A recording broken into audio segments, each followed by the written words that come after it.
Kolhapur, Belgaum, Hubli railway स्थानकांचा विकास झाला, मात्र Miraj railway जंक्शनच्या मॉडेल स्टेशनची घोषणा होऊन सुद्धा मिरज जंक्शनचा विकास प्रलंबित आहे। म्हणून मिरज जंक्शनचा विकास आणि कोरोना काळात बंद केलेल्या गाड्या संदर्भात संसदेत प्रश्न उपस्थित करावा अशी मागणी मिरज सुधार समितीने खासदार विशाल पाटील यांच्याकडे केली आहे। महाराष्ट्र आणि कर्नाटक सीमेवरील महत्त्वाचे मिरज रेल्वे जंक्शन आहे। अनेक वेळा मॉडेल स्टेशनची घोषणा झाली, मात्र त्याची अंमलबजावणी झाली नाही। शिवाय कोरोना काळात मिरज जंक्शनवरून सुटणाऱ्या मिरज बेल्लारी लिंक एक्सप्रेस, सोलापूर कोल्हापूर, मिरज बेळगाव पॅसेंजरसह अनेक रेल्वे गाड्या बंद केल्या, मात्र त्या अद्यापही सुरू झाल्या नाहीत। म्हणून यासाठी संसदेत प्रश्न उपस्थित करावा अशी मागणी मिरज सुधार समितीने खासदार विशाल पाटील यांच्याकडे केली आहे।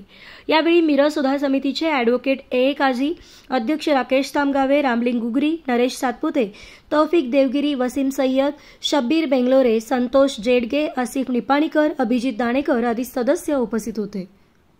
मिरज सुधार समितीच्या वतीनं खासदार विशालदादा पाटील यांची मिरज सुधार समितीचे कार्यकर्त्यांनी भेट घेतली।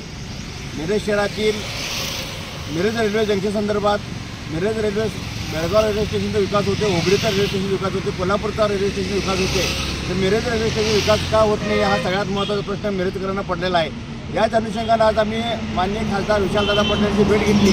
त्यांना विनंती की मिरज रेल्वे जंक्शनच्या विकासासंदर्भात एक तातडीने बैठक आता अधिवेशन सुरू आहे, पावसाळा उन्हाळा अधिवेशन सुरू आहे दिल्लीला, या ठिकाणी अधिकाऱ्याची बैठक घेऊन तुम्ही विनंती करून की मिरज रेल्वे जंक्शन संदर्भात एक ठोस निर्णय घेण्यासंदर्भात तुम्ही कारवाई आपल्याकडनं होणं अपेक्षित आहे। या संदर्भात आपण त्या शासन दरबारी पाठपुरावा करावा अशा मी त्यांना विनंती केली आहे।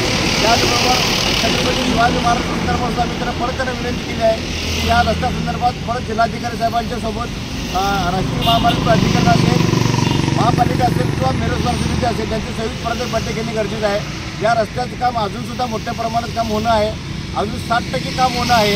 अशा परिस्थितीमध्ये या दोन्ही ठिकाणी या दोन्ही विषयासंदर्भात ICT विषय महत्त्वाच्या विषयासंदर्भात बैठक घेण्याची विनंती खासदार विशालदादा पाटील यांना केलेली आहे।